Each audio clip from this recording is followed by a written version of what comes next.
I'm JP Tuesday. And I'm Kiki Cannon. As lifelong Disney fans, the work of countless talented Disney creatives have shaped our lives. Now, as the Disney catalog expands, we're taking a journey through film and television to discover if that spark that shaped us as children lives on in adulthood. Does your favorite Disney media still cast that same spell? Join us as we find out. We are Rewatching the Magic. Hi, Kiki. Find a happy place, find a happy place, find a happy place.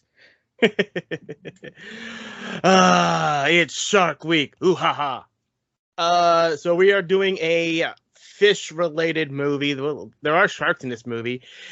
Finding Nemo. It was either this or a National Geographic thing, and no.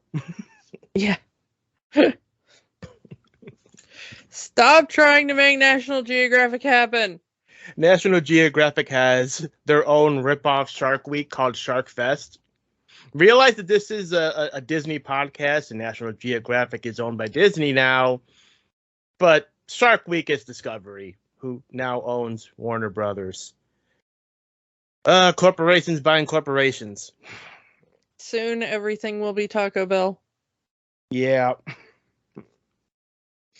So, Finding Nemo, 2003. I did see this one in a theater. Did you? Yeah, I did as well. This one was a theatrical for me. This was one of those ones that, because of the way movies were at the time and before the theater in my town absolutely went off the rails, it was easy for me to just pop over and see a film. So I remember seeing this on an off day on one of those weird matinee showings in the middle of a weekday when no one was there. So it was one of those where it was like me and two other people in the theater, I think. And as you have, we talked about this, I think both on and off mic. The closest decent theater to your place is like an hour drive from where you live. Well, now it is. Yeah. At the time that this came out, the theater, I mean, it's still there. It just, at some point, it changed ownership, and the current owners, I don't know what business they think they're running, but I think they think that they do like underwater macrame or something now. I don't know what it is, but they do not think they're running a theater any longer. So it's now like all the seats are broken. The projectors frequently have like non-functional bulbs in them. I think the last time I went and tried to watch a movie there, the bulb was on its last flicker and you could not see the film. Like, it was so dark, I could not tell the characters apart. And I went and complained, and the manager went, "Yeah, I know, but it's so difficult to change the bulbs in the projectors that it's just kind of easier to wait until they actually, like, explode before you bother." So clearly no one cares about theater.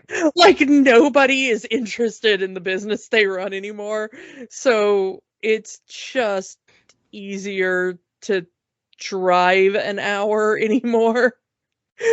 Like, I literally live less than a mile from what is technically a movie theater. But it is so poorly run that the last 3 times I've gone there, I've had to ask for my money back about 5 minutes into the movie. So it's like, at this point, it's like, we're just gonna drive an hour to go to a movie. But at the time Finding Nemo came out, it was under the old ownership, and it was still trying minimally. So yeah, I was actually able to just pop over and see movies constantly, which was great. But this was so pretty at the time to see on the big screen. And it's still pretty now. Pixar really, really going in on animated water, because most of the movie is underwater. Yeah, this is one of those that I guess I have a feeling that they did a lot of new technology for this. I don't know if they did or not, but it felt like such a step up at the time, because I remember looking at this film at the time and going, whoa, this is not their usual. This, like, Pixar films at the time were known for being really good computer animation. This was so beautiful at the moment. And it was so well done that it holds up now, almost 20 years later. Yeah.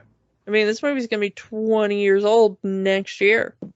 This is one of those that, Disney in general has a long history, and we've talked about it on several films, of when they animate wildlife, that they either bring wildlife to the studio or they take animators to the wildlife. And this was another one of those films where they did that extensively. And I do know that they took a lot of the Pixar animators to aquariums. Some of them got scuba certified and went scuba diving in order to see tropical fish in reef habitats and see how reef aquaculture worked and things like that. And it really pays off, because this entire movie is just outstanding in the way it works. The lifelike movements of the fish, and the fact that the fish are constantly moving, even when still in the water, like their fins are still moving, like real fish. It's very. They really went in on the lifelike things, and this was the brainchild of our director, Andrew Stanton, which we have talked about before because he's the director of John Carter. Yeah, and also Monsters, Inc. And Bugs Life. Well, he co-wrote Monsters, Inc. He co-wrote the Toy Story films, all of the Toy Story films. He was the director on Bugs Life. He was a director on WALL-E. Animation-wise, amazing. Maybe not so much live action. Yeah. Love you, dude. Maybe.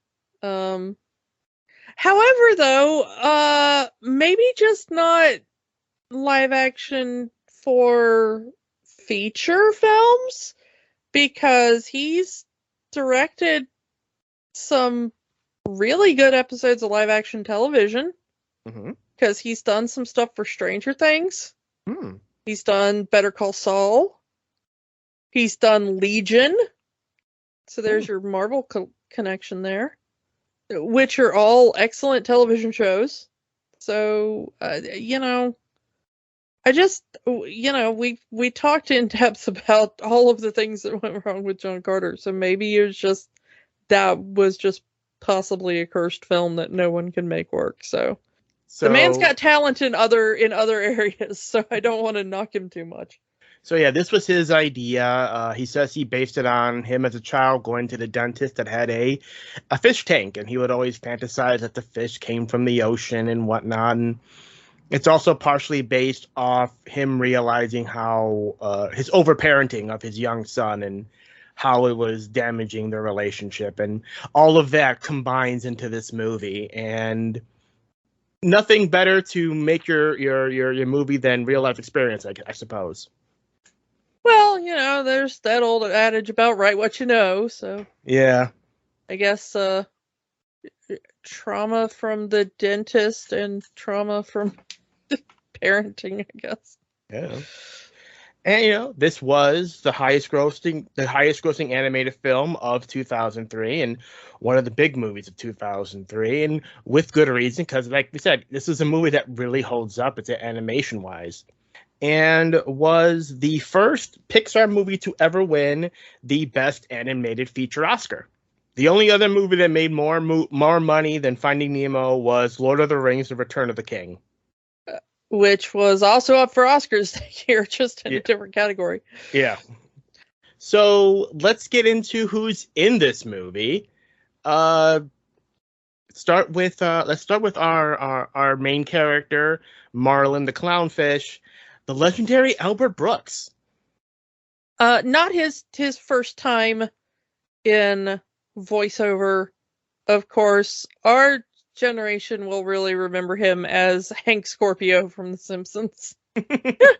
uh, that's I don't mean to demean the career of Albert Brooks, of course, because he's got so much to recommend him, of course, in his career. But come on, once you've played Hank Scorpio, that's got to be like the big feather in your cap, don't it? It's like, oh, I was in Taxi Driver, I was in, like, no, you were Hank Scorpio. Come on, man. um, no, but that of course is always my first thought when I think of him, and I don't mean that in any sort of horrible way. Like, once you're in The Simpsons, you've made it. Come on. He was also in the Simpsons movie. He was that EPA agent. Russ Cargill, yeah. Yeah. But yeah, no, I mean,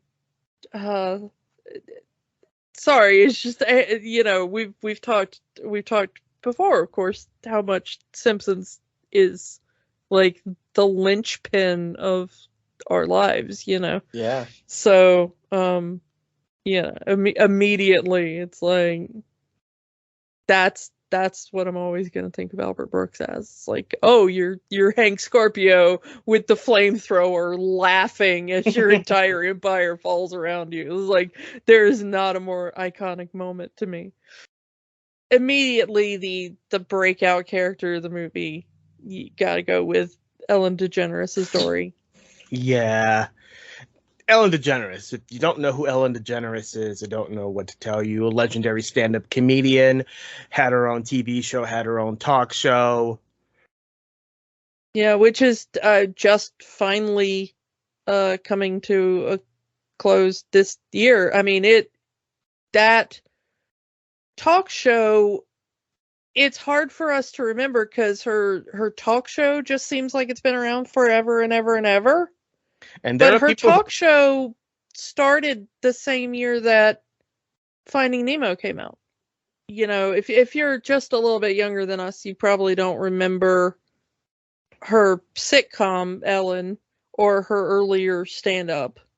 It was kind of a big deal at the time for Disney to cast her, because she was still dealing with the fallout of her coming out.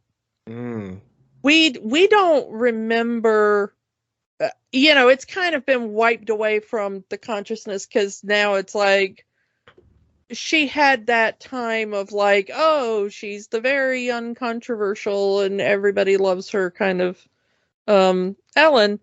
But in that late 90s, early 2000s, just before she got the role as Dory, there was that moment of, we didn't know if, after the cancellation of her sitcom, if she would have a career again. Mm-hmm. And then she had the talk show and the Finding Nemo being such a hit, and it relaunched, in a way, her career. I find it interesting, and it works here. She does very well. And Dory became the absolute smash hit breakout character. To this day, there are people who share "Just Keep Swimming" memes. Yeah. A few others of note here.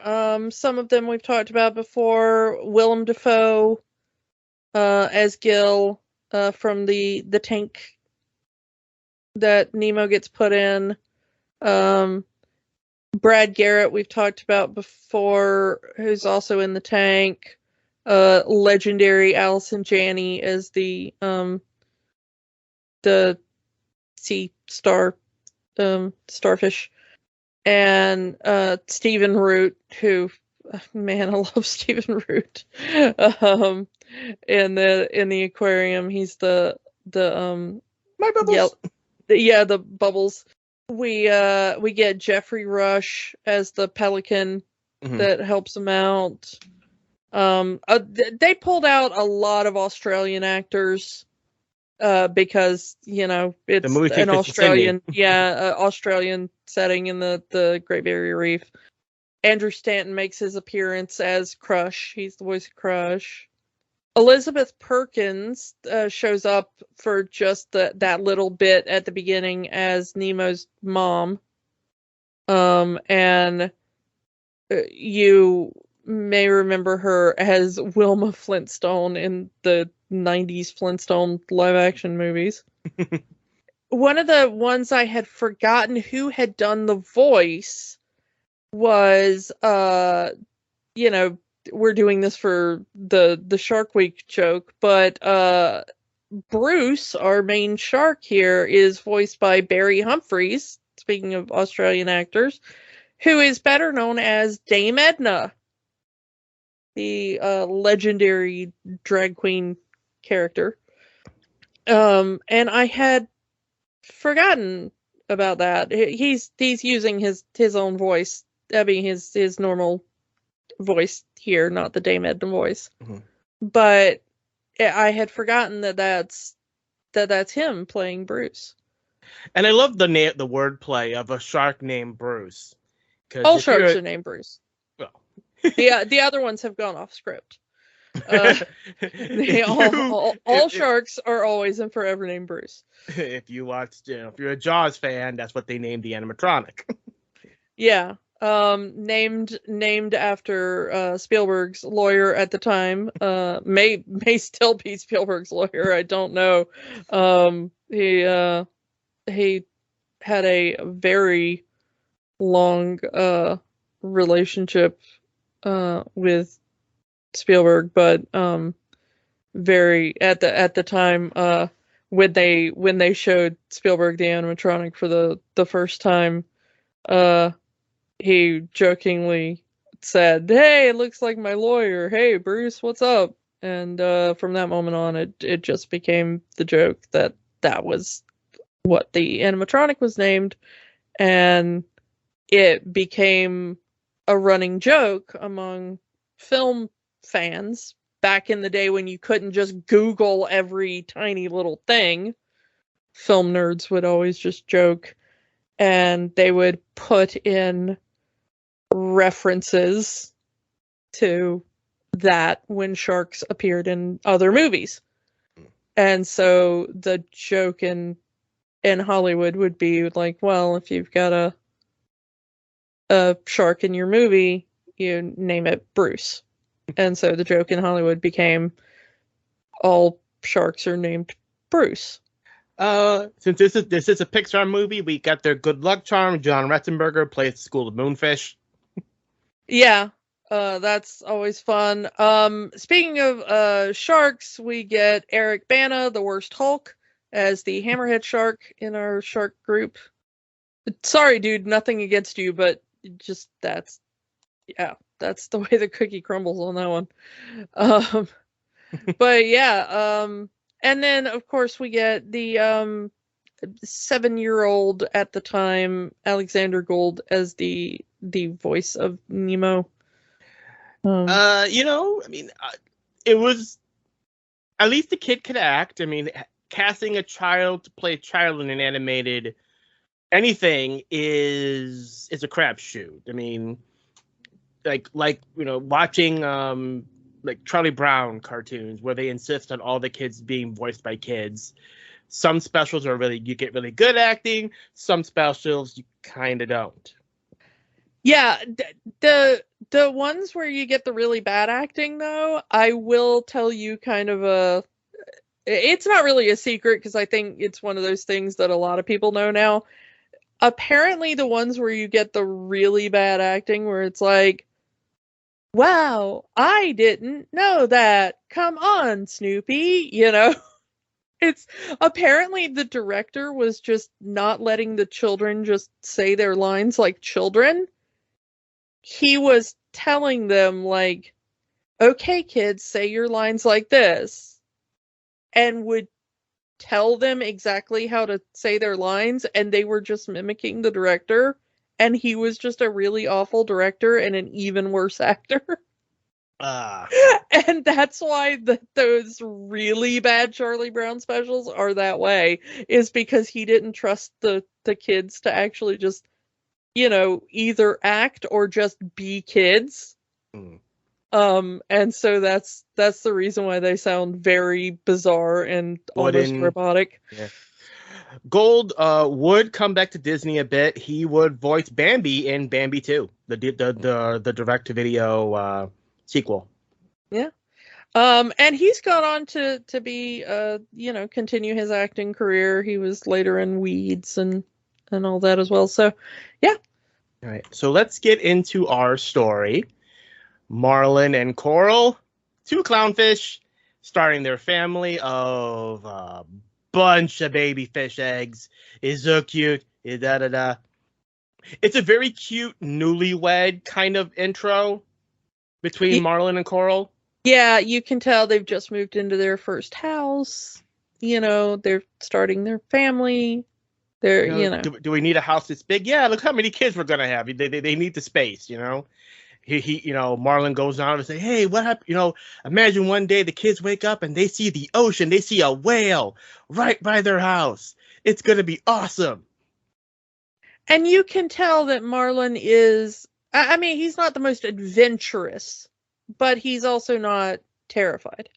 Not yet. The tragedy hasn't happened yet. It's going to happen. But you can tell that his personality is completely different than what we see in most of the movie. And he's very excited to be a very good setup. And very excited to be a father. Yeah. As he looked on his eggs. And then, Barracuda. Yeah.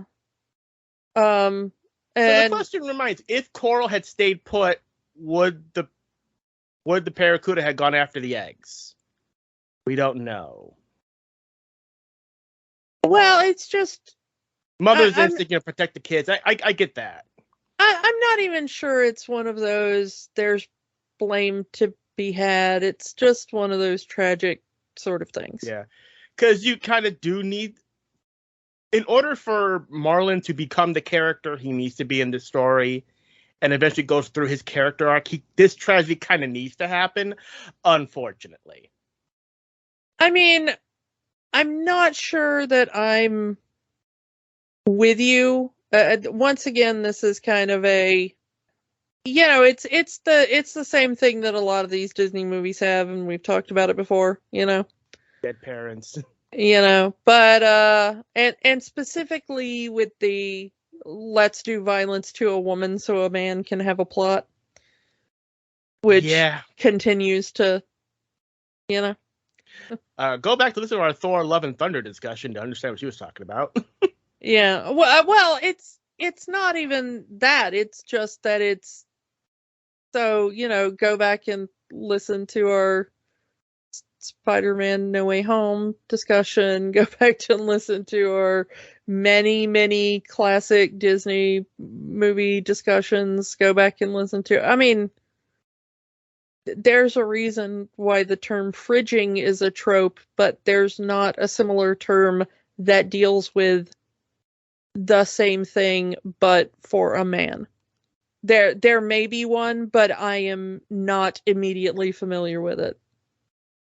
The thing is, though, is that we are left with a traumatized Marlin and one egg that we see is damaged.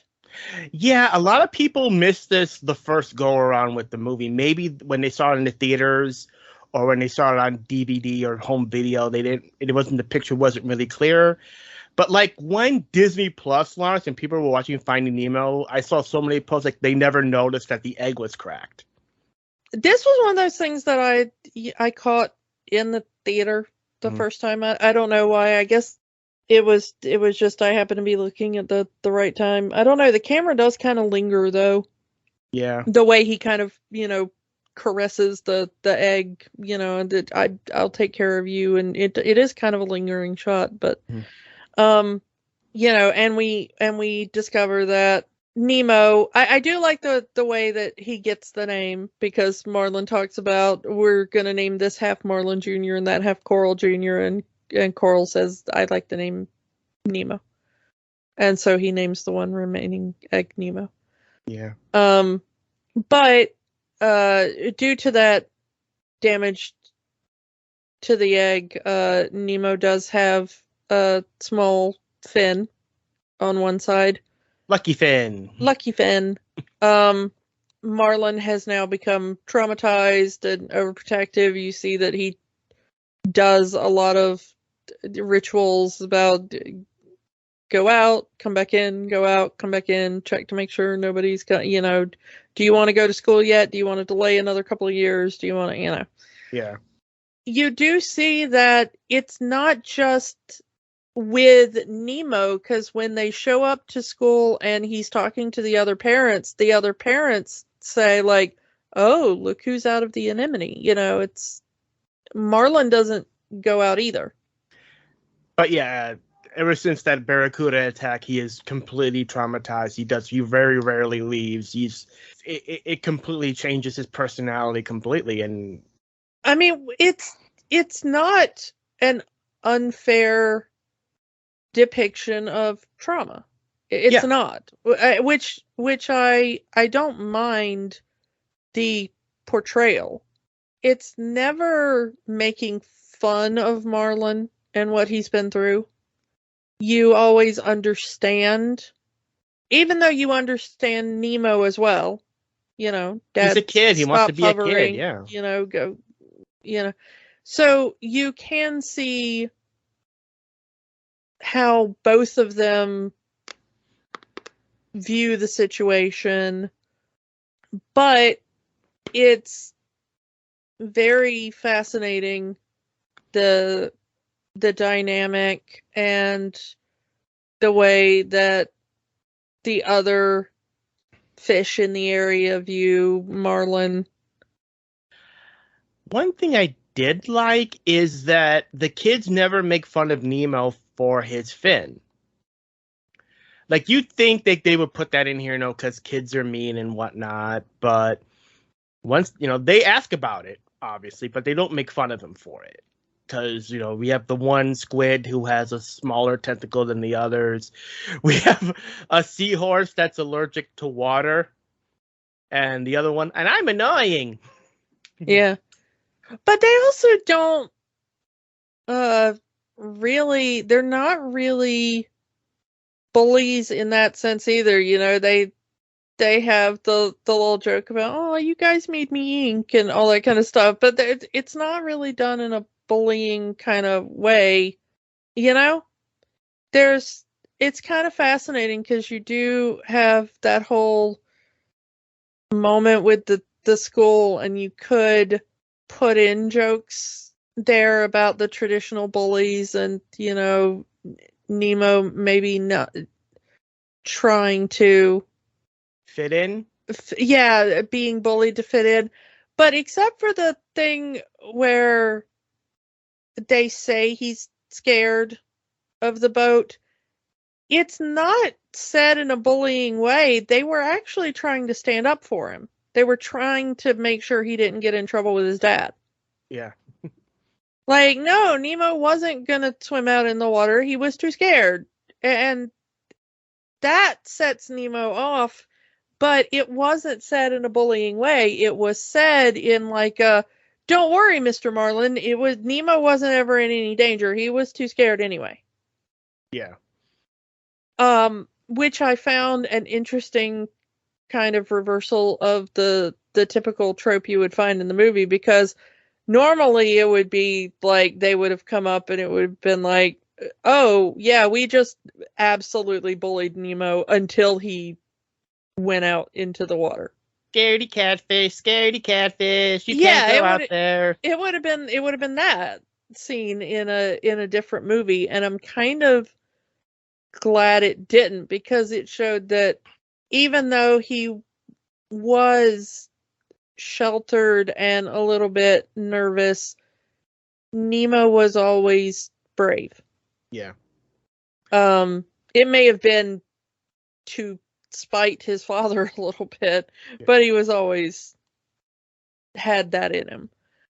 I do like the scene of him going up to the boat and Marlin being like, "Don't you get any closer to that boat.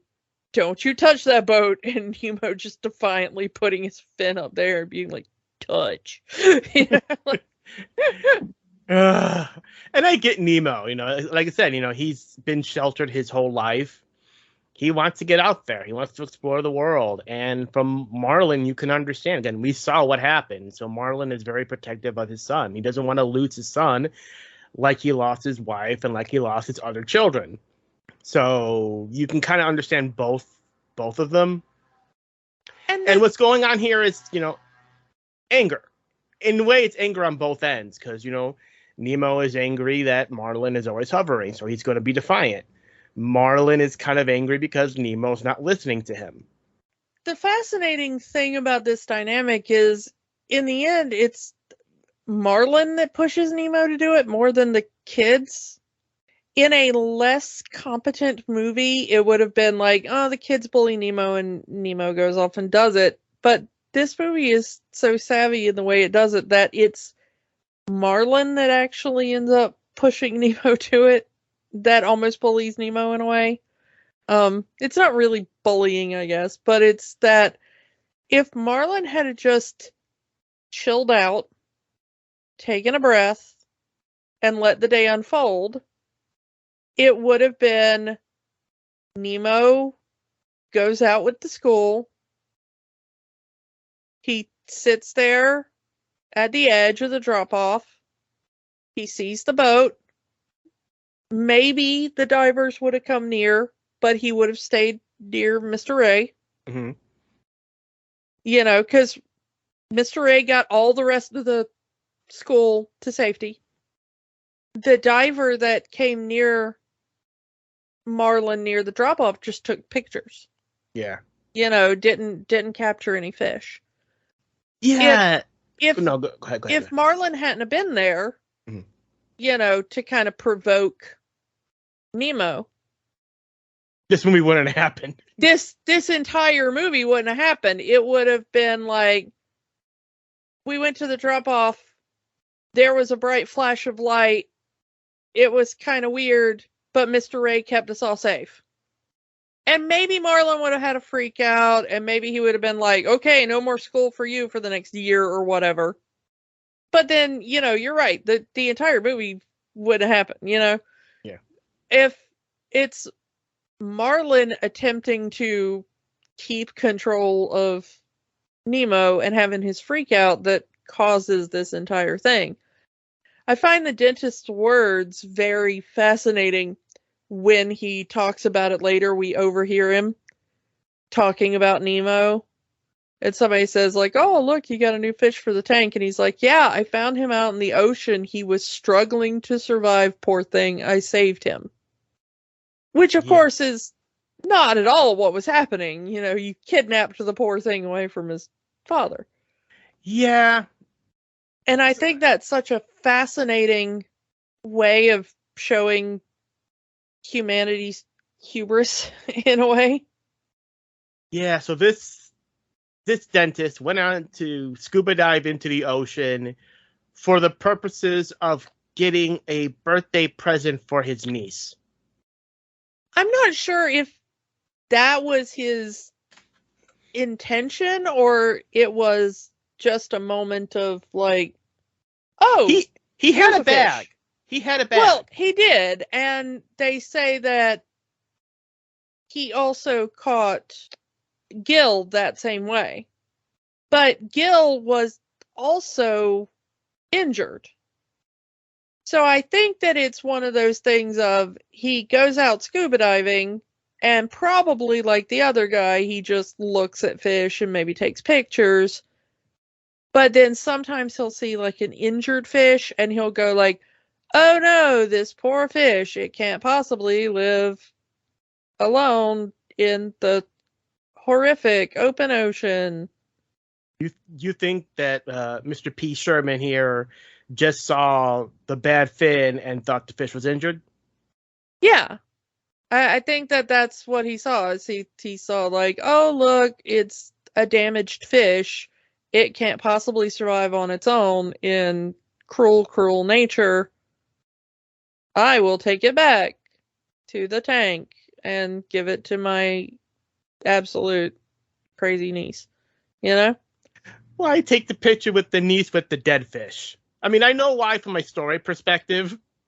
I think that he hadn't realized it was yet.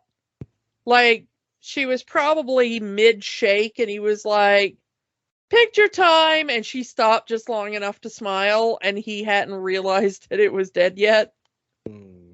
Because we saw, like, how he didn't really pay attention to her when she got her hands on the bag later. Yeah. Because she was screaming, like, wake up, fishy! And he's, like, wandering around the room going, now where did I put my, whatever? And she's, like, screaming and shaking the bag and all, and he's just not paying attention to her. So you have to assume that that's the same thing that happened to the goldfish. Is she was probably just like, goldfish, yay! And just like jumping up and down, shaking the bag. And he's like, all right, let's take a picture. And she stopped just long enough for that picture. And then he went like, oh no, it's floating upside down, and like grabbed it, Mm-hmm. This bit where Nemo gets grabbed and the boat takes off and Marlin gives chase has one of my favorite gags that I've ever seen in a Pixar movie because it's so subtle. It made me laugh so hard in the theater and nobody understood why, because it's such a tense scene other than that. Because he's chasing the boat, and he loses sight of the boat, and he goes up to the surface and he screams, Nemo, Nemo, Nemo! And he dives underwater and he takes a huge breath, and then he goes back up to the surface and screams, Nemo, Nemo! And I just love that like reversal. Because of course, that's a fish breathes underwater. But he has to go up to the surface to look for Nemo and then dive underwater to take the breath and then go back. And it's not like it's made a big deal of in the movie. It's just he's screaming, he dives underwater to take the breath, and then goes back up. And it was so funny to me in the theater, and I was laughing so hard at what is an otherwise horrific moment of like, you're losing your child, he's just been kidnapped, he's like, but it's such a random moment. And at this point, enter Dory. And Dory, everyone knows Dory. She has short-term memory loss, which is played for laughs for most of the movie, which did upset some people. Let's not mince things. It's this movie deals with a lot of varying kinds of disabilities.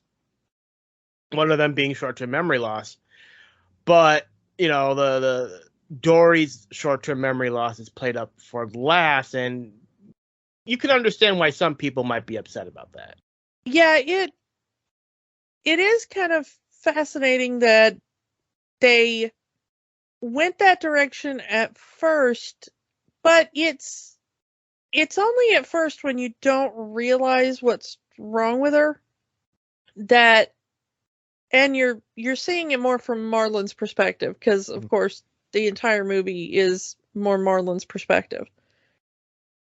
But as you get to know Dory, you do see her frustration in things. She's trying to be helpful to him. She wants to be a friend to him. She's genuinely kind and caring, and it hurts her when he gets angry with her for a thing she can't help. Especially later in the movie when they think Nemo's dead and Marlin wants to go their separate ways. This terrifies Dory because this is the first time she's ever been able to remember anything. And if Marlin goes away, then all of that goes away too, and she doesn't want to forget again.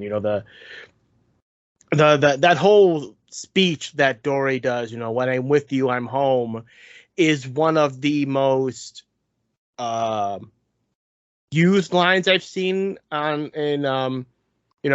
we're both on TikTok, and there's a lot of people who, pantomime famous movie scenes, and that is one of those scenes that you kind of see a lot, is just people acting out live action that whole scene. And I think that's like one of the major scenes that made people love Dory so much. I do like this portrayal. I understand people who were initially annoyed by it. I was initially annoyed by it too, in a lot of ways, because I thought, well, it could have been done a little bit better. I think eventually it was. By the time we get to the sequel, yeah. Yeah. The thing is I don't think it's as badly done here as a lot of people remember. I think that at the beginning, because of who Marlin is, that he treats her badly. But I think he also treats Nemo badly in the same way. That he treats Nemo in a, you can't do it. Like, he calls it Lucky Finn and all that kind of stuff. But he also is, he can't swim very far. He can't do this. He can't do that, And there's a difference between recognizing accommodation and asking for it and infantilizing in a way, which Marlin does. I think it's, at least for Marlin, it's a need for control, because we've seen that with a lot of people who go through trauma.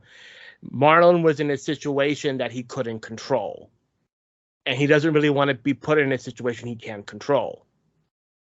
So he tries to control Nemo. He tries to control Dory. It comes to a head later in the movie where he flat out calls Dory Nemo. Yeah. The thing about Dory and her memory loss is the way that it's portrayed is very, very simplified. One, because of kids' movie, and two, because they are playing into that comedy. So a year after this movie came out, we get Drew Barrymore in 50 First Dates, which honestly does the short-term memory loss way worse than this movie does. Oh, absolutely. The thing is that it's usually not memory loss in that quick a span, but again, kids movie thing. It's like, character bonks on the head, loses memory, another bonk on the head, oh, memory restored, and it doesn't really work that way in real life. Yeah, but it also comes from the old joke of, memory like a goldfish. And, which of course is not true. You can teach goldfish to do mazes and stuff like that. The thing is, though, is that we discover that even though she annoys him and that she's unpredictable, which I think is the most important part of this dynamic, she is a variable that he can't control. because of her memory loss. She has a skill he needs. She can read human. Yeah, she can read human. But she is an element of unpredictability. She is a thing he can't control. And also, she's the only one who's willing to help him initially. Yeah, because when we first see after the boat, he's running to every fish he can see. Did you see a boat? Did you see a boat? And they're just ignoring him. Or they're outright hostile. Go away. Yeah. I don't want to talk to you. We get our run-in with the sharks, who Nemo had initially said, like, hey, do you think I'll see a shark? And Marlin is horrified at the idea that he might want to see a shark. Fish are friends, not food. Yeah. But these are, the recovery version of sharks, Vegetarian sharks. I don't know how that works. Probably dead sharks. I don't know if the sharks have to eat meat to survive, but yeah. They are a fascinating little group in their multi-step recovery meeting, and they are in there bring a fish friend. So Bruce brings them into the group, and there's another tiny little scared fish that's there who immediately escapes. We'll see him later. Yeah, but they have found, just as they're getting in there, the diver's mask, which has the famous P. Sherman 42 Wallaby Way, Sydney address on it. But as they're trying to read it during this, support group meeting, Marlin and Dory get into a fight, and Marlin bonks Dory with it. It makes her bleed, and Bruce smells the blood in the water and goes into a frenzy and chases them. I just love how the other two sharks gets intervention. Yeah. They have that great moment of setting off the mines.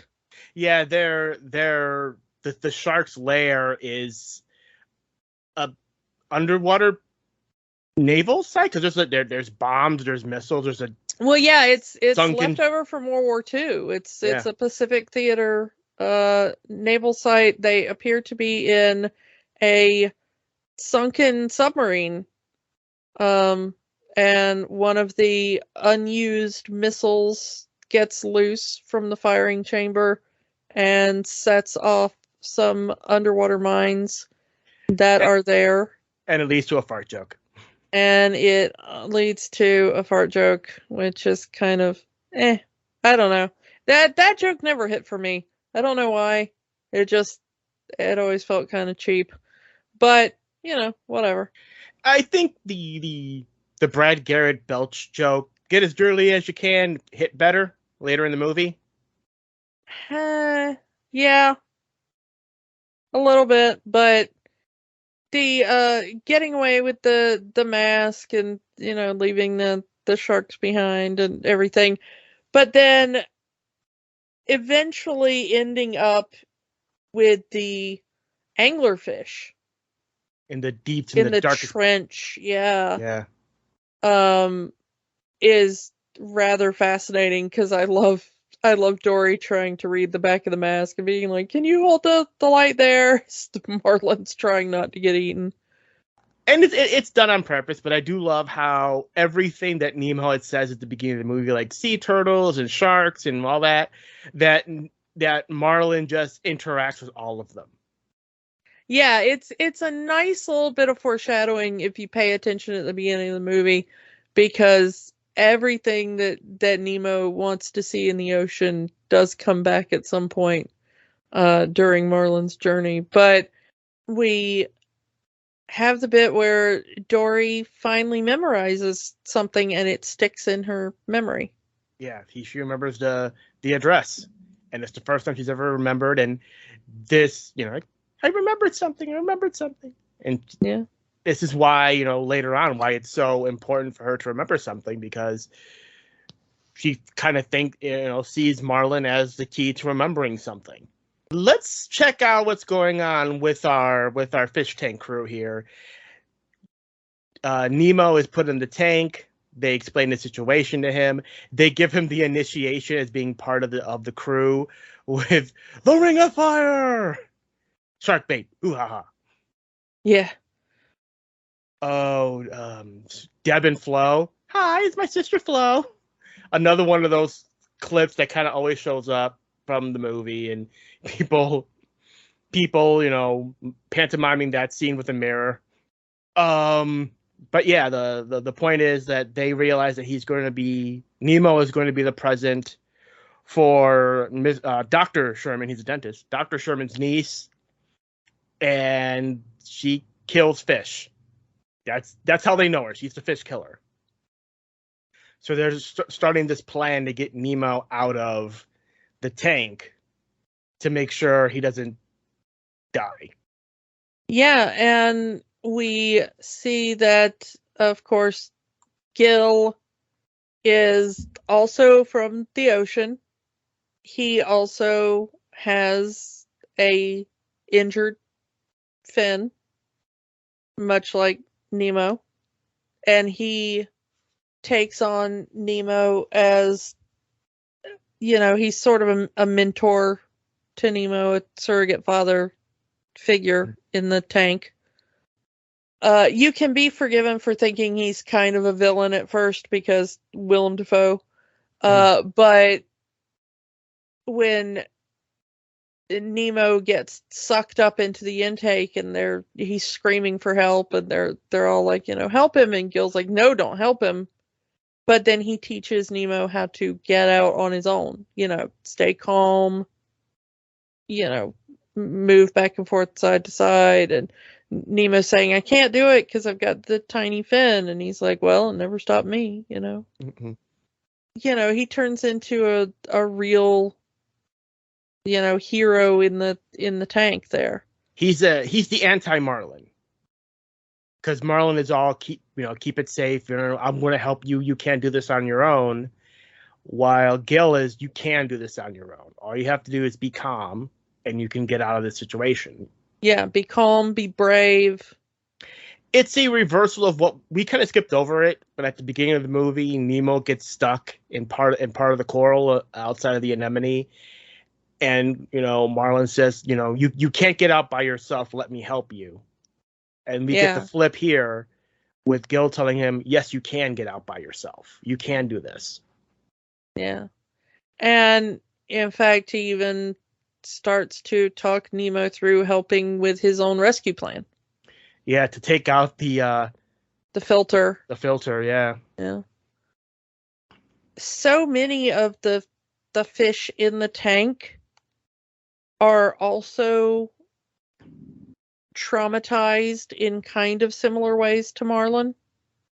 They also have all these kind of quirks. Trauma response quirks in ways that you can tell are sort of similar to Marlin's.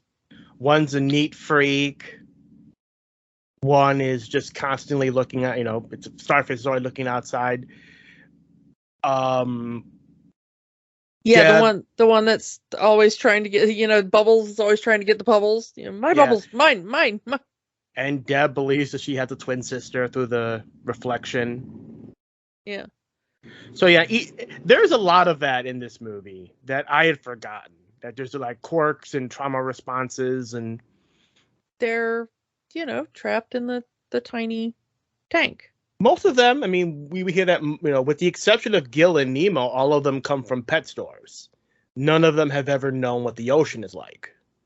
Yeah. But they dream of going to the ocean one day. I don't know if they would have survived given that they've never been in the wild, but good to dream. Yeah, so the thing about the tanking is that Gil is really the only one that is kind of the self-sufficient one. Because he's the only one that's been in the ocean. Yeah, maybe. But he is sort of Marlin's flip side character here, you know? And it's a fascinating dynamic of Nemo learning, even though he's in a contained environment, it's Nemo learning to be a little bit more brave and being a little bit more sure of himself. Independent. Yeah. Because Marlin doesn't really want Nemo to become independent because he doesn't want to lose Nemo, but it's Gil that kind of teaches Nemo to be independent. When they find out that Darla's coming, he's like, he takes the initiative and does the filter blocking trick. Successful because he got a bigger rock this time. Yeah. But he would not have been able to do that if it wasn't for Gil encouraging him to be a little bit more independent. If it was Marlin in that situation, they probably would have been stuck in that tank and Nemo would have, yeah. Yeah. The thing about Marlin's journey is that after they have their little run-in with the moonfish and they get pointed to the current, is we have the thing again of not trusting Dory. He's already written Dory off because the moonfish tell her go through the trench and not over. And Dory can't remember where she heard the information from. She just knows they need to go through the trench. And so she's not able to tell him outright, the moonfish said that you have to go through the trench because that's the safer thing. All she can articulate is, we need to, I have a feeling we have to go through the trench.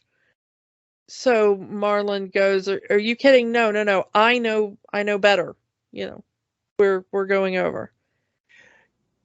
Yeah, it's that need for control. Even if he has the wrong answer, he's going to go with it anyway because he needs to be in control of the situation in some capacity. Yeah, and that's of course where they get the jellyfish, which is beautifully animated. It's so beautifully animated. It's one of the most beautifully animated sequences in the film. The problem is, of course, is that I do like that line, and of course everybody likes that line, is, you will be my squishy, and I will remember you squishy, yeah. Yeah, I will call you squishy, yeah. Of course, it's the problem of the stings, which will be death, but they're less problematic for Marlin because of living in the anemone. They discover, or Dory accidentally discovers that, if you hop on the top of them, they won't sting you. So Marlin tries to make a game out of it, but it gets out of hand and they still both get knocked unconscious. And we get the sea turtle, dude. A turtle that talks like a surfer. I'm pretty sure I've seen that somewhere before. I have no idea. Anyone up for pizza? I love this character, Crush, because the character of Crush and Squirt too, because this is the model father-son dynamic for Marlin to see. Yeah. They show Squirt playing around. He gets knocked out of the current at one point, and Marlin freaks out. And Crush is like, no, let's see what he does. And then, Trust. Yeah. Yeah, Squirt is able to find his way back in. He was like, "Whoa, that was cool," Yeah. And everything. And it's Crush doesn't freak out. He just stands there stands there. He like swims at a safe distance and watches. He's not just abandoning him. He's there at a distance watching to see how his kid handles it. The kid takes a moment, figures it out, figures a way back in, and then he's like, all right, you handled that good. How was it? Let's talk about it. How do you feel? Yeah, I mean, it's that thing of kids are smarter than you give them credit for. They can figure it out if you give them a chance to. But the important thing is that he's not hovering, but he's there. Like, He's still in the area. He's still there in case the kid needs help. But he's willing to let the kid figure it out on his own. And at the end of it, the kid's a little bit more confident. The kid didn't freak out. He knows what to do next time. Yeah. And it's all good. Which is kind of the better way, Yeah. And we get that discussion between Marlin and Crush. How do you know? And he says, you don't. You'll know when they know. And then you'll know. Sometimes you just got to let the kid make a mistake. Let the kid scrape his knees once in a while. Yeah, it's like, if scraping your knee is all that's going to happen, then okay, it's fine. If they're about to jump off the roof, maybe stop them from doing that. It's like, know when you need to step in. It's okay to have a scraped knee. It's maybe a little bit worse to have a compound fracture of the leg. But I kind of like Crush's approach there, because he's not just like, let the kid go off and do whatever, but he is, let me stand over here and wait until the kid needs me. Did the kid need me? No, kid's fine. Okay, cool. Moving on. And then we get the telephone montage. Marlin tells the story of the movie up to this point, which gets told to every fish in the ocean, which eventually reaches back to Nemo at Dr. Sherman's office. I did like that. It gives that little bit of hope, and it shows that because we had gone back to the fish tank, and Nemo had kind of given up hope that his father would come for him until he gets told, hey, he's on his way. Well, he's because coming. Nemo had good reason to think that, though, because he already told the tank gang that he was like, my dad will not look for me because my dad won't even leave the anemone. Like, my dad barely took me to school. He will not cross an ocean for me. Trust. The Marlin that he knows is a coward. Yeah. Scared of everything. Again, good reason to be scared of everything. But still, from Nemo's point of view, scared of everything. So he won't even make the attempt to come for him. I like the little bit about, all right, let's go through exit strategy. Protocol. Like the parachute jump. It's the same kind of thing. Do you have your exit buddy? Let's get ready to, And then we get our thing, which will eventually come back in the sequel, of Dory speaking whale. And whether or not Dory can speak whale. And once again, Marlin does not believe Dory. Dory says she has a skill. He does not believe it. She also said she could read human. Marlin didn't believe it until she proved it, He didn't believe her about the trench, and it almost got him killed, He doesn't believe her about, doing things like talking to the moonfish, and of course that ends up being the right thing to do. And here she says, oh, hey, a whale, let me talk to the whale. And he's like, you can't speak whale, stop, you're just making random noises, doesn't make any sense. It ends up, though, he keeps saying, like, you're gonna get us eaten. And she goes, no, they don't eat clownfish. They eat krill. Oh, look, krill. Which is one of my favorite just random jokes. It's like, swim away! Oh, look, krill.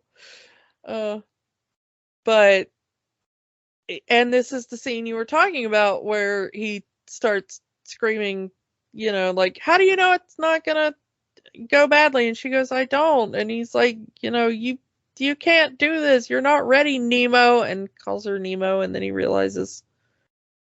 And Dory says, the whale says it's time to let go now. And I've always found that such a beautiful scene, Yeah. Of Marlin just going like, well, okay, screw it. Maybe we do get eaten, but there's nothing more I can do at this point. Yeah. And they go right out the blowhole, as it were. And yeah, the whale was trying to help them. Sydney Harbor. Yeah. Sydney Harbor, yeah. We see the Sydney Opera House, and the fish earlier made in the shape of the Sydney Opera House. Yeah. Every time we see the Sydney Opera House, we get a oh! Yeah. And Dory starts reading everything. Sydney, that's a Sydney too, They, as they're standing there, immediately they get picked up by a pelican. Mine. Well, no, those are the seagulls, but okay. but as they're, and I like Marlin just absolutely having enough of this crap, where he's like, no, I did not come this far to be breakfast. But then then we run back across Nigel, the pelican we've met before, but then we get the mine seagulls, which yeah. Boy, if you've ever spent time on the beach, that is the most perfect impression of seagulls. I have spent so much time on the beach fighting seagulls that are like, is that a snack? Did you bring a snack to the beach? That is my snack. I also like snacks. Also introduced through a poop joke. Yeah. That one is slightly better, but just because it kind of stops all the action, But Nigel knows just what to say to make Marlin trust him, because he's able to give an accurate description of Nemo. Yeah. So now all of our main players are coming together. Darla is here. Darla wants her fishy. And in the smartest move he could do, Nemo plays dead. Because as we said earlier, the dead fish tend to get flushed. And as Gil says, all pipes lead to the ocean. But he's going to end up throwing him in the trash instead. Why? Because we need conflict. Yeah, and Marlin tells Nigel, hey, flap around, and Nigel's like, no, I can't go in there, and he's like, no, you do it. Grabs onto his tongue. Yeah. And Sherman is like, the animals have gone crazy. What's going on here? I feel so sorry for that poor kid that's waiting to get his. And he hears like screaming and all this stuff coming from the dentist's office. If the kid wasn't scared of dentists before, he sure is now. Yeah. That they finally get Nemo into a drain, although it's a different drain. It's in the little spit tank thing next to the dentist chair. And it's Gil with the sacrifice play. He launches himself out of the tank, and he also takes a deep breath before he jumps out of the water. Yeah, it's coming back to that joke there. And Gil is saved though, because the dentist ends up finding him and throwing him back in the tank, but Nemo ends up going down the drain and ends up in a pipe out to the ocean. But unfortunately, Marlin and Dory and Nigel believe Nemo to be dead. Yeah. And we get that scene you talked about where Marlin tells Dory he just wants to forget everything and he leaves her behind. But Nemo finds Dory, who is freaking out because she doesn't know where she is. And she doesn't have anybody to tell her where she is. She's no longer in a part of the ocean she recognizes. There's nobody near her that she does recognize, who knows her and can tell her where she is. So she's just circling around the chain of the buoy and freaking out. But she remembers the name Nemo. When Nemo says his name, it all comes flooding back to her. And I like how they do that. It's like we get a flash of the entire movie up to this point. Yeah, with that P. Sherman Wally, like P. Sherman, over and over and over. Nemo, you're Nemo. Your father's looking for you. Yeah, and they go to find Marlin, and they find him, but unfortunately, Dory gets caught up with a school of grouper in a fishnet, and she is too big to swim out through the net. And Marlin wants to leave her there because Marlin is just the worst. He's got what he wants. He's got his son back. He doesn't need Dory anymore. And Nemo's like, Dad, no, you're the worst. She helped us get back together. You can't just leave her to die. And Marlin's like, oh, yeah, okay. And you know, it's also that bit of trust. It's like, trust me, I can do this. And you know, Marlin wants to pull Nemo back. You can't do this. It's too dangerous. And I can do this. I can do this. And Marlin trusts Nemo to do whatever it is he needs to do. We skipped over it, but as part of getting Nemo into the bag, the aquarium crew in the fishing net kind of swim down to kind of force it out of his hand. So they do the same trick here, only on a more massive scale, with telling all of the fish to swim down, and it'll loosen the net. It'll break the net. That's what happens. Yeah. Can you imagine being these fishermen, wondering what the heck they caught that broke the net?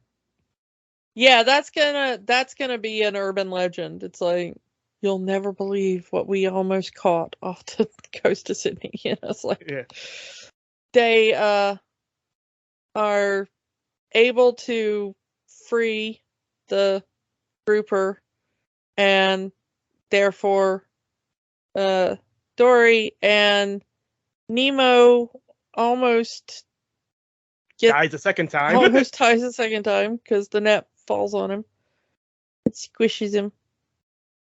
And we will call him Squishty. But there, he comes to and he's like, I don't hate you, Dad. We get a nice hug and we're back at the reef again. Yeah. They're back in their anemone. Dory now lives with them. And Squirt has transferred to the reef to go to school. Yeah. And everyone had a little happy ending as a happy family. Yeah, Dory is friends with all the sharks and goes to shark meetings for some reason. Just because she's got friends now. Yeah. And Nemo is a regular at school. Everybody's happy. Marlin's hanging out with the other parents at school and telling jokes. Marlin has loosened up a bit because he trusts Nemo now. He doesn't have to be the hovering parent anymore. Yeah, and we get a little stinger about what happens to the tank gang. They break the filter again.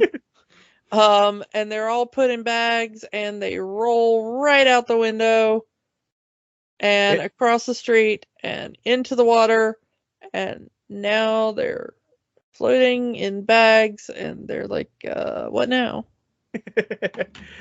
We'll check back. If we ever do the sequel, we'll check back with them. But yeah, they didn't think that far ahead in the plan. Yeah.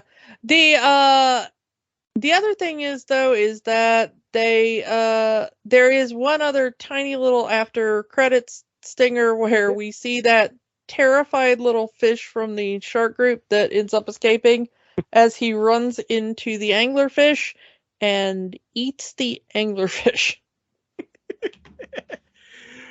Maybe he should have gone to that meeting. Yeah, maybe he should have stayed in the meeting. He would have at least gotten the smallest shark.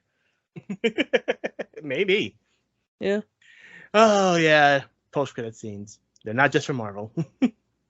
Interestingly, as a lot of films do, this movie had a rather fascinating impact on the ecology. We talked before about Jaws because of the shark connection.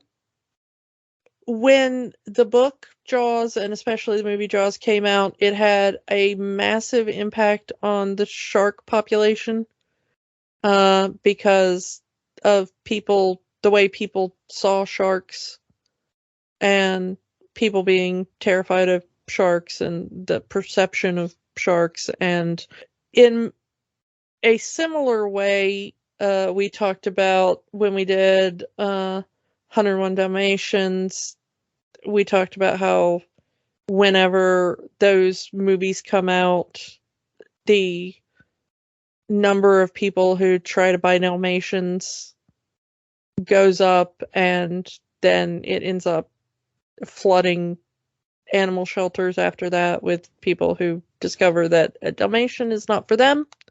This movie caused a massive problem with tropical fish and coral reefs. It absolutely devastated the tropical fish market. With people going like, oh, now my kid wants a clownfish or a blue tang or a, yellow tang or whatever. If you don't know, and you show this to your little child and they go, Mommy, I want a fish. These are very delicate fish. They require very high maintenance. Okay? You know how in the movie they put a little pebble in the filter and it immediately turns the tank all sorts of horrific green? That's not a joke. Okay? These are very expensive fish to keep. They require massive amounts of maintenance. I used to live with a roommate that kept saltwater fish.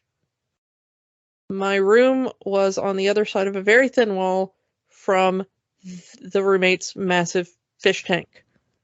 My room was like living underneath a waterfall. It was a nightmare. And the roommate did nothing but constantly clean this fish tank 24/7. I swear it was all my roommate ever did. They apparently loved it. I cannot imagine ever wanting to do this. This is like a full-time job, okay? But this is not a thing to do unless you have researched it fully. Okay, that's all I'm going to say is you must research this fully. This is an expensive and time-consuming proposition to have any of the fish seen in this movie as a pet. Okay? However, it has caused massive overfishing of tropical fish for pet keeping purposes. It has caused massive overfishing of coral reefs also for, aquarium purposes. The other problem is, after seeing the film, some aquarium owners went, oh my goodness, fish have feelings, and decided to release their fish. The problem is, they just did this in whatever body of water was near them, which has caused invasive species to enter the ecosystems of random areas. And that has also been a problem. And if you introduce a species into an area that is not prepared for it, where it may not have natural predators or the appropriate feeding source or whatever, it can absolutely destroy the population. Florida has the worst problem with this. Right now, Florida is just being overrun by pythons. Because, which are not native to the area, because people had released a few pet snakes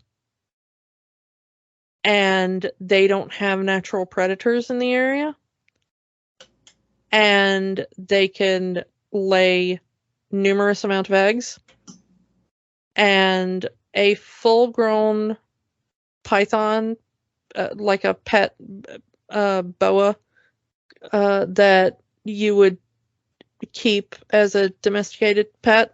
Well, I say domesticated, but that you would be able to have, like a ball python or something around here. Fully grown, without care, just released into the wild, those can take down a full-size deer. Those can take down a full-size alligator. Those can take down, like, your German Shepherd. Those can take down your toddler, heaven forbid. Okay? I mean, seriously, they are an absolute horrific threat. And they are devastating species in Florida because a few people just thought, ooh, this snake got larger than I thought it was gonna. It's not the cute little baby snake that I bought. I can't keep it in a tank anymore, or I can't afford to feed it anymore. I'll just, go release it in a park somewhere. And now it's just killing everything in sight. And reproducing and interbreeding with native snake species and creating these horrific mutants. You can do that with fish too, and they're creating all kinds of, horrible consequences for reefs they were never supposed to be in, areas they were never supposed to be in. Don't do that. The other problem is, there is the line in the movie of all drains lead to the ocean. They do not. Yes, in the sense that the water cycle will eventually evaporate water and turn it into rain, and that may eventually get the water to the ocean in that sort of evaporation, condensation, precipitation kind of cycle. But drains and water treatment plants usually go through like a filtration system and stuff that chops up solid waste, and you get where I'm going? Yeah. You flush Nemo down the drain, Nemo ain't surviving that, okay? In fact, I actually heard spoilers for this movie before I got to see the movie, because news stations at the time had to go on air and be like, parents, do not let your children flush their pet fish down the drain thinking that they are setting it free. It's not, it will just murder the fish. And that I was like, oh, well, I know how that movie ends then. Well, I'm still going to go see it, but thanks, morning TV news program. That was a spoiler. Because that's legitimately how I found out how this movie ends, was like Good Morning America or something. Because they were like, apparently little kids are seeing this movie and being traumatized and being like, no, I want to set goldfishy free. Like, so yeah, it was a thing at the time. So we've talked about this when we talked about Monsters Inc., that when it looked like Disney and Pixar were about to go their separate ways, Disney created Circle 7 Studios, which was just to make sequels to Pixar films for direct-to-video. We talked about their idea for Monsters, Inc. 2. They had an idea for a Finding Nemo 2, and it was not Finding Dory. So the plot of what would have been Circle 7's Finding Nemo 2, which would have started with a flashback back to the beginning of this movie, where we find out another egg survived, got washed away, and we get Nemo's long-lost twin brother. And that would have been a storyline where these two brothers would have to find a way to get along.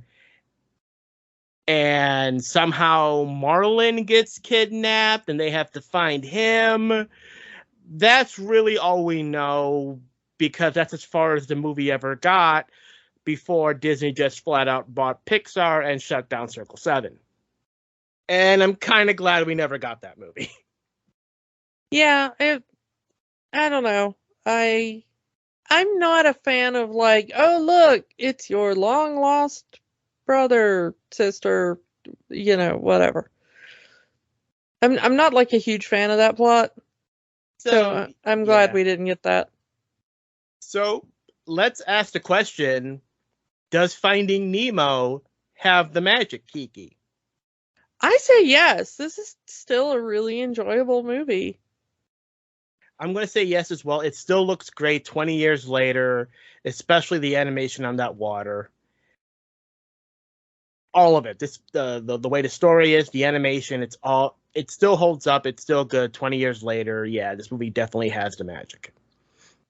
All right, so let's move on to next week. Kiki, think my watch isn't working the way it's supposed to. Do you know what time it is? What time is it? It's Morphin time! After all of these years, after all this time, we are finally diving into the Power Rangers franchise with possibly the only thing that's still owned by this company, Mighty Morphin Power Rangers, the movie. And I'm still not sure about that, but we'll figure that out next week. Yeah. So, Kiki, Rita's escaped, and I need you to get me a team of teenagers with attitude for next week. All I've got is a group of teenagers with TikToks. Is that gonna work? Good enough. All right, I can put that together. All right, so we will be talking about Mighty Morphin Power Rangers, the movie, next week, and we will talk to you all next time. Bye. Bye. Just keep swimming, just keep swimming, just keep swimming. If you want to help the fight for human rights in the U.S., the American Civil Liberties Union works to protect constitutional rights for all Americans. Their website is aclu.org. If you need reproductive services in the U.S. or wish to donate to those who do, go to abortionfunds.org for more info. The battle isn't over until the last person surrenders. The fight continues. Don't let the magic stop here. Join our conversation online on Facebook at Rewatching the Magic, Twitter at Rewatch the Magic, and of course, new episodes every week at rewatchingthemagic.podbean.com. Remember, the magic is for everyone. It only stops if you let it.